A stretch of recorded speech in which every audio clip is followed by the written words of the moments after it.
Hey, my name is Mark. I live in Boston. And the last couple of years, cycling really took off in the US. And within the American cycling community, Flanders gets name-dropped a lot. So it's not a surprise that 2 summers ago we flew from Boston to Belgium, to the Flemish Ardennes of all places. Our trip was the experience of a lifetime. We got to ride the famous bergs and cobbles and sweat our asses off. I will never forget the satisfaction and pride I felt as we reached the top of the Patersberg. It's one of my most memorable achievements until today. I'm dreaming of going back next year to be my time. De koers is van ons. Veel meer dan een sport is het een religie waarbij de helden goden zijn en aanbeden worden door de lokale en internationale gemeenschap. De Hoogmis is de Ronde van Vlaanderen. Een dag van pelgrimage richting een van de vele kasseistroken waar het wel eens zou kunnen gebeuren. Eén ding is zeker, de winnaar is pas bekend als de koers gereden is. En de finish ligt in Oudenaarde, het hart van de Vlaamse Ardennen. Het hart van de koers. We gingen luisteren naar een van de plekhouders van de Vlaamse Ardennen en vroegen hoe toerisme, en in het bijzonder het fietstoerisme, kan bijdragen tot het helpen floreren van de regio. De Vlaamse Ardennen is een florerende regio voor ons inzien, omdat wij proberen toch samen te werken met heel veel partners om hier, wat dan toch voor de regio het belangrijkste is het fietstoerisme, toch een belangrijke plaats te geven. Dus daarvoor werken we samen met ondernemers, inwoners en uiteraard ook bezoekers om dat op een betekenisvolle manier te doen en dat dit iets is wat dat effectief wel bij de mensen bijblijft en waarbij ze zeker goesting hebben om terug te keren naar hier. We moeten zeggen dat zowel bewoners en misschien ook ondernemers in het begin als de Ronde van Vlaanderen naar hier kwam, dat we merkten dat er wel een beetje weerstand was, dat het een grote uitdaging was om hun mee te krijgen in dit verhaal. Maar we zien gaandeweg dat het wel veranderd is. Als nu ook de Ronde van Vlaanderen niet op dezelfde manier kan beleefd worden, zoals bijvoorbeeld door COVID, dat dit toch wel dan eerder als spijtig wordt ervaren. Dus ook voor ondernemers, dat zij niet dezelfde economische return voor hun dan, laten we zeggen, zal hebben. Dus we merken toch wel dat het hier wel leeft bij de bevolking. Het sterkste hier in de regio, of zoals we het noemen, de ziel van de plek, hier is eigenlijk het iconische, heroïsche dat je hier terugvindt. Dus de hellingen, de kasseistroken in het groene, glooiende landschap met die wijdse uitzichten. En dan merken we dat dat toch wel een aantrekkingspool is. Dus dat de Ronde van Vlaanderen hier plaatsvindt, niet alleen de Ronde van Vlaanderen, ook andere wielerklassiekers.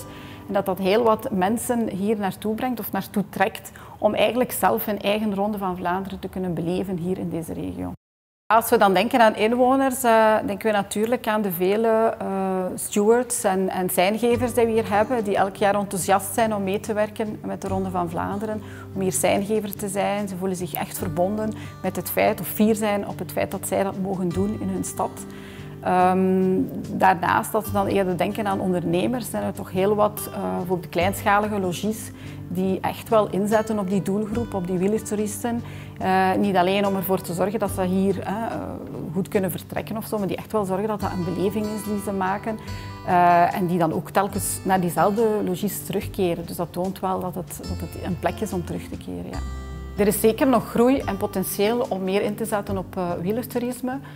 Maar het is wel belangrijk dat we samen met de andere belanghebbenden ervoor zorgen dat de nadruk niet enkel op het economische return voor de regio komt te liggen, maar dat we effectief inzetten op de ervaringen die men hier kan beleven, dat het iets wordt, dat het een positieve impact is voor de regio en dat net de nadruk er komt op die creativiteit om ervoor te zorgen dat we leuke initiatieven blijven ondernemen en dat men daarvoor dan ook later terugkomt naar de regio. Ik denk nu aan één concreet voorbeeld, is dat Toerisme Oost-Vlaanderen vorig jaar bijvoorbeeld aan de hellingen, de aankomst en de startlijn hebben aangebracht, opdat dan wielertoeristen zich kunnen meten met de prestaties van de profrenners. Dus dat is wel iets leuk, interactief en dat werkt ook wel. Dat is iets waar ze voor naar de regio komen. Je ziet dat ook op Strava, dat leeft. Men wil dat echt zelf beleven. De plekhouder is iemand die vanuit de basis helpt de andere belanghebbenden mee te ondersteunen en eventueel zelfs te inspireren om mee te gaan in dat verhaal, in de transitie van toerisme, om ervoor te zorgen dat we in de toekomst op een andere manier kijken naar reizen.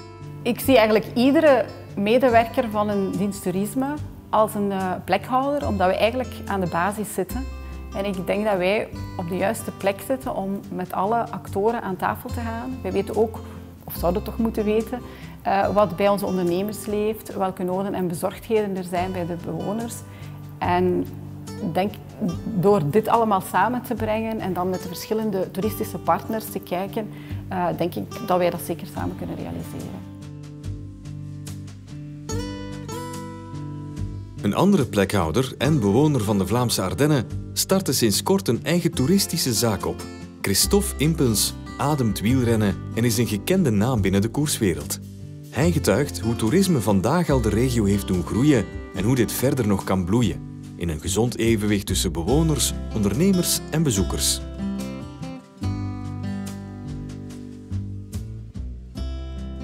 Ik ben samen met mijn vrouw Rolie uitbater van deze prachtige koppenherberg. En in het dagelijkse leven ben ik managing director van Golazzo Sport. En ik hou mij dagdagelijks enorm veel bezig met alles wat met wielrennen en fietsen te maken heeft. Mijn vrouw Rolie en ik waren aan het fietsen. En mijn vrouw moest een plaspauze doen. Dat gebeurt bij mij ook vaak. En de plaspauze gebeurde hier achter de haag. En ik zag het bordje te koop. En ik ben dan met mijn klikschoentjes binnengewandeld. Ik trof hier een heel sympathiek oud koppel aan. En ik zei, ja kijk, dit interesseert mij wel. En hun vraag was, maar wat wilt je ermee doen? Want we gaan het niet aan de eerste en de beste verkopen. En ik heb toegezegd, ik droom ervan om hier echt wel een vakantiewoning van te maken. Een soort rustpunt voor fietsers, ook wandelaars. En het helemaal opentrekken, dat je dat landschap hier ziet. Voilà. En we gaan hier grote ramen steken en het was bij wijze van spreken onmiddellijk verkocht. Fietstoerisme is hier heel belangrijk. Heel veel B&B's, heel veel vakantiehuizen. De horeca, de musea hier, die leven echt wel van die wielertoeristen die hier van januari tot december de kasseien en de heuveltjes komen ontdekken. Ik denk dat heel de omgeving ervan profiteert, sowieso. Daarom is ook het respect voor de omgeving en vooral die landbouwers hier zo belangrijk. Dat moet harmonieus, hand in hand leven. En daarom ook een oproep voor iedereen die hier op reis komt. Heb alsjeblieft respect voor de natuur, want dat is waarom dat je hier bent, om te genieten van die prachtige natuur. Maar heb ook respect voor die landbouwer, die ook zorgt dat wij lekker eten op ons bord krijgen. En als je dat respect hebt, zal die ook respect hebben voor u. Je staat 's morgens op, je zegt, yes, het is koers. Of het nu E3 Harelbeke, Kuurne, Brussel-Kuurne, Ronde van Vlaanderen is of een passage van de Ronde van België. Je bent super gemotiveerd, excited. Je denkt al na, waar ga ik mij gaan stellen? Je hoopt wat bidons te vangen. Dat hebben we gedaan. Ja, je bouwt op en je probeert ze zoveel mogelijk te zien. En als die koers dan komt, die helikopters, die motoren, dat is de echte opbouw, dat is adrenaline. Zelfs als supporter. En als je dan dat peloton ziet passeren, ja, dat is kippenvel. Hè. Hier voor de voordeur, hier liggen de zweetruppels van Eddy Merckx, van Roger de Vlaming, van Johan Museeuw, van Tom Bonen. Dus je fietst hier echt in het spoor van al die kampioenen. En kampioenes niet te vergeten, want het vrouwenwielrennen is de laatste jaren gelukkig ook heel belangrijk geworden. Maar het is vooral dat je rijdt in de zweetruppels, in het afzien, hè, want dat is belangrijk voor Toerisme Vlaanderen. Suffer, hè, je moet hier komt je afzien. Die Koppenberg overwinnen, als je dat voor de eerste keer doet, dat geeft zo'n voldoening. En ik ben er zeker van dat je dat weken meedraagt in het dagelijkse leven. Die voldoening van, ik heb die Koppenberg overwonnen, dus dat klein probleempje van morgen, dat kan ik ook wel aan. Het fietscomfort, de beleving, als je ergens fietst op een helling bijvoorbeeld, wat mij zou boeien, is dat ik daar kan lezen wat hier allemaal gebeurd is. Liefst boven, want daar wachten dan even op je vrienden als je goed bent. Dat je daar een moment hebt, een rustpauze, dat je bijvoorbeeld die historiek kunt lezen. Dan wordt het nog echter. Nu, hoe kan de regio nog groeien? Dat kan vooral te maken hebben met de uitbaters nu van vakantiehuizen, van B&B's, van hotels, om zich nog meer te focussen op die fietser. Dat betekent, zoals wij hier ook doen op de Koppenherberg, zorgen, je komt hier toe met je fiets en je bent ontzorgd. Je hebt alles. Breekt je ketting? Geen probleem, dat materiaal ligt hier. Fiets afspuiten? Geen probleem, dat kun je allemaal doen. Allee, alles. Dat daar B&B's, vakantiehuizen en hotels nog veel meer op inspelen. Maar ook in de stad, in de dorpjes, dat die sfeer van ik ben hier echt in het hart van de koers, dat belangrijk is. Dat je hier fietscafé's hebt, fietsrustpunten, dat daar nog veel meer op ingespeeld wordt, dan kan het echt nog veel meer bloeien. En dan is hier de Vlaamse Ardennen echt wel de fietsregio in de wereld zelfs.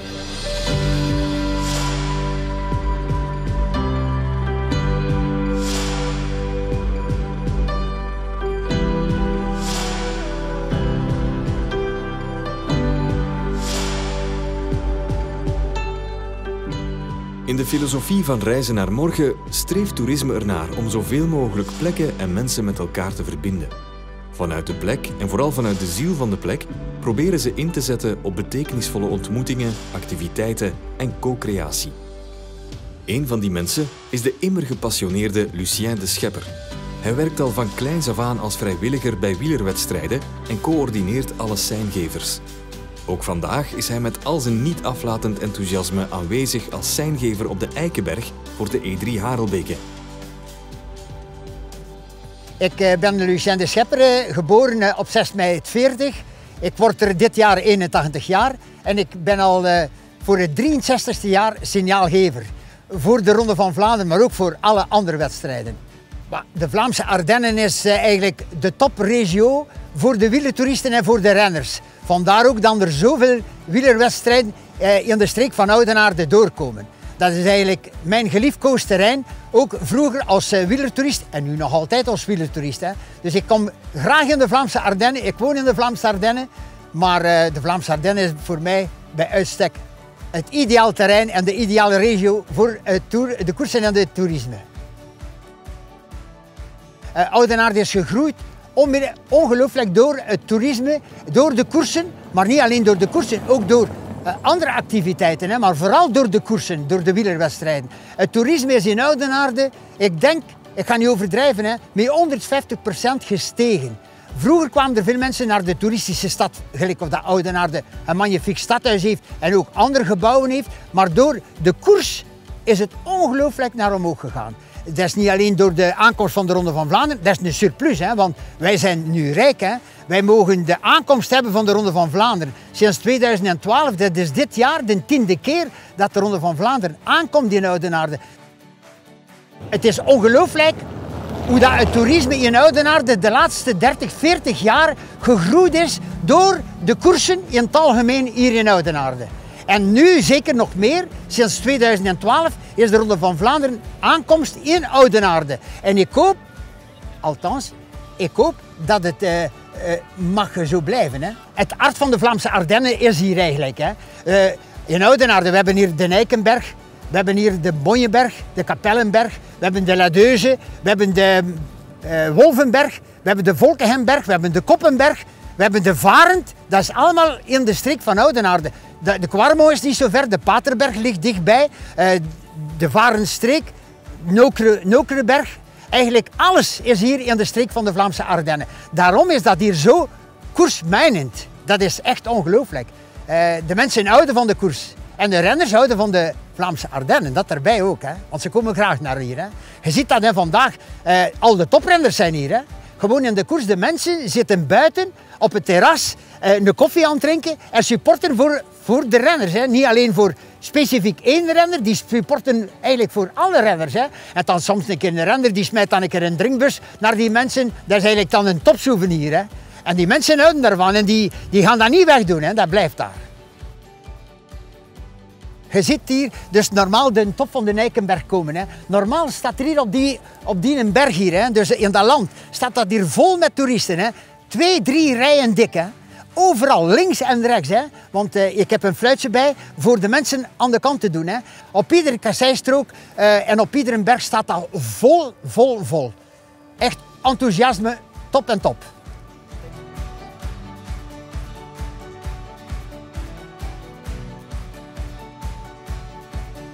Reizen naar Morgen is natuurlijk niet enkel een verhaal van samenwerking, maar heeft ook een economische meerwaarde. Voor verschillende ondernemers vormt het fietsverhaal dat in deze regio zo bloeit een ideaal uitgangspunt voor het uitwerken van een leefbaar businessmodel. Zo bewijst gastvrouw Pascal, die zelfs in volle crisisperiode een prachtige nieuwe zaak uit de grond stampte. Ik ben dit jaar, een paar weken geleden eigenlijk nog maar pas, Burgers & Cobbles opgestart met mijn partner.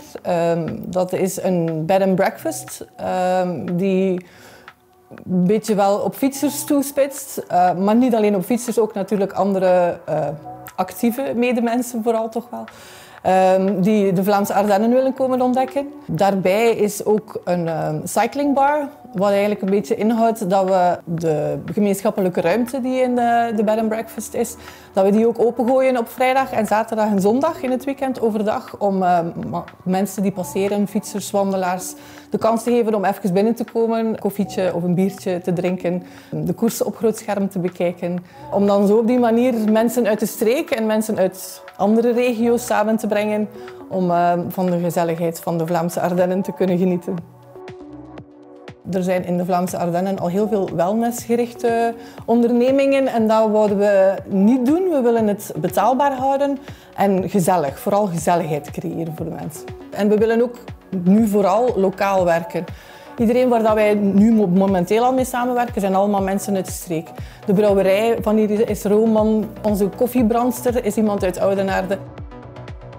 Ik ben zelf 6 jaar geleden begonnen met fietsen, 7 jaar geleden denk ik dat het ondertussen al is. Ik fietste vooral in het begin met mijn vriend, maar die was een zeer getraind fietser, dus dat was in het begin wel pittig.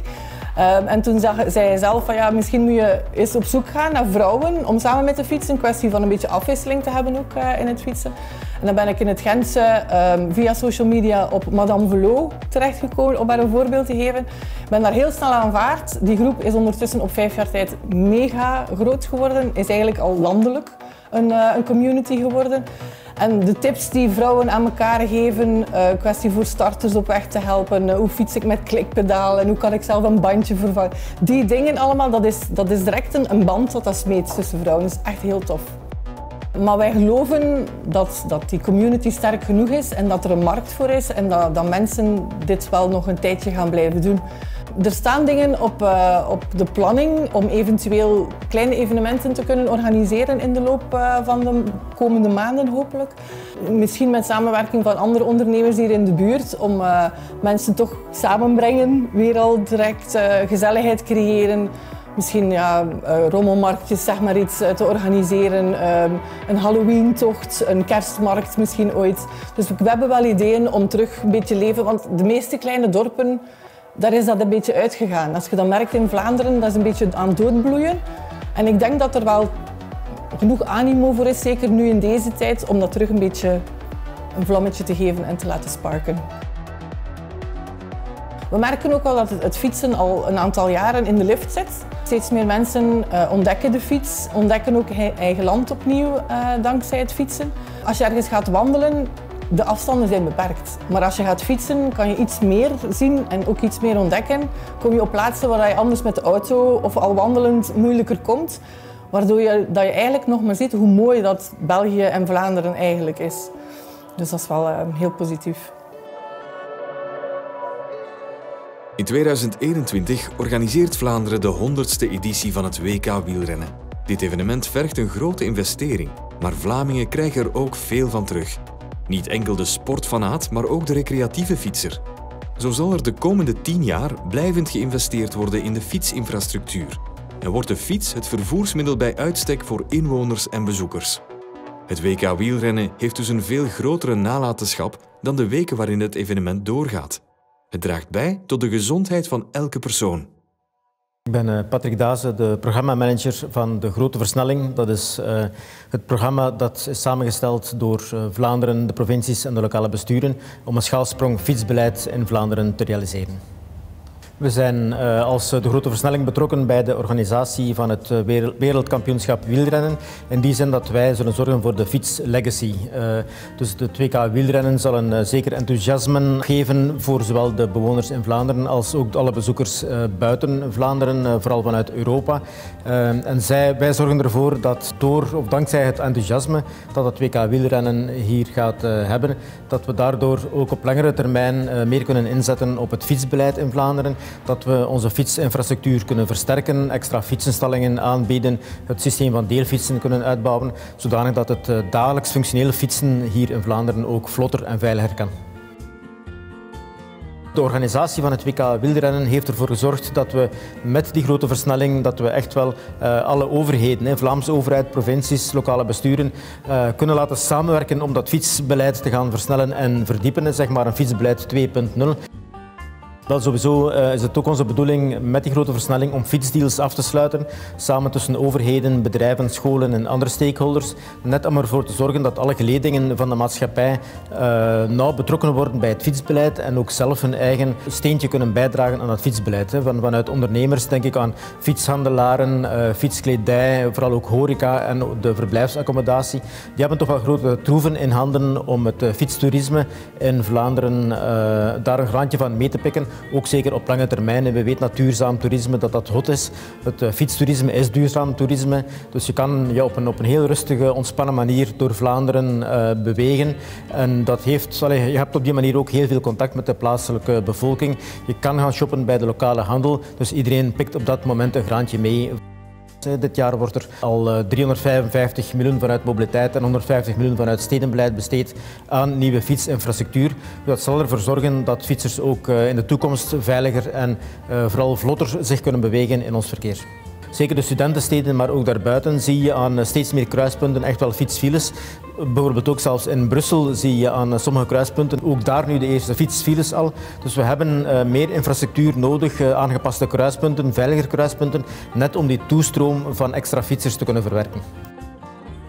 Vlaanderen is natuurlijk al een hele tijd bezig met het investeren in zaken fietsbeleid en de aanleg van fietsinfrastructuur. Niet alleen de Vlaamse overheid, maar zeker ook de provincies en de lokale besturen, steden en gemeenten.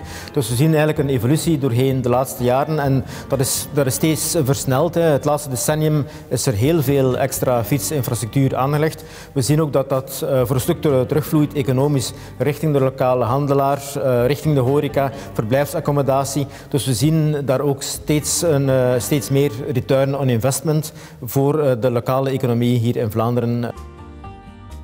Het is eigenlijk een van de grote uitdagingen van de grote versnelling om naast de toename van het fietsgebruik en het verminderen van de fietsonveiligheid is net om de combinatie te kunnen maken van de recreatieve en sportieve fietser en de functionele dagelijkse fietser.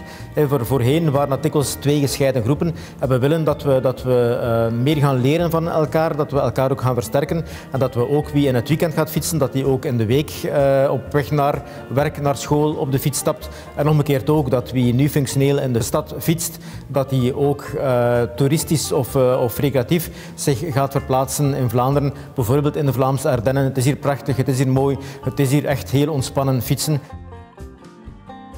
Ik ben ervan overtuigd dat ook de organisatie van het WK wielrennen en de manier waarop het enthousiasme zal teweegbrengen, ook in het buitenland, dat heel veel mensen uit het buitenland de komende jaren naar Vlaanderen zullen afzakken, net om hier te komen fietsen, om de combinatie te maken van bezoek aan de kunststeden, een hapje en een drankje, net in combinatie met het fietsen en het leven als God, niet enkel in Frankrijk, maar zeker ook hier in Vlaanderen op de fiets. Ongetwijfeld zijn er nog plekken in Vlaanderen waar je elementen uit de visie van Reizen naar Morgen terugvindt. Locaties waar je ziet dat de samenwerking tussen plekhouders, bezoekers, ondernemers en bewoners leidt tot een geheel sterker dan de afzonderlijke delen. Een plek die bloeit en waar bezoekers betekenisvol bijdragen tot het floreren van de hele gemeenschap. De kruisbestuiving zorgt er ook voor dat de ziel van onze plek met respect gekoesterd wordt en bewaard blijft voor toekomstige generaties. Zal dit altijd gemakkelijk zijn? Waarschijnlijk niet. Maar als we echt iets willen nalaten en streven naar die florerende bestemming, dan is dit de weg voor het toerisme van morgen.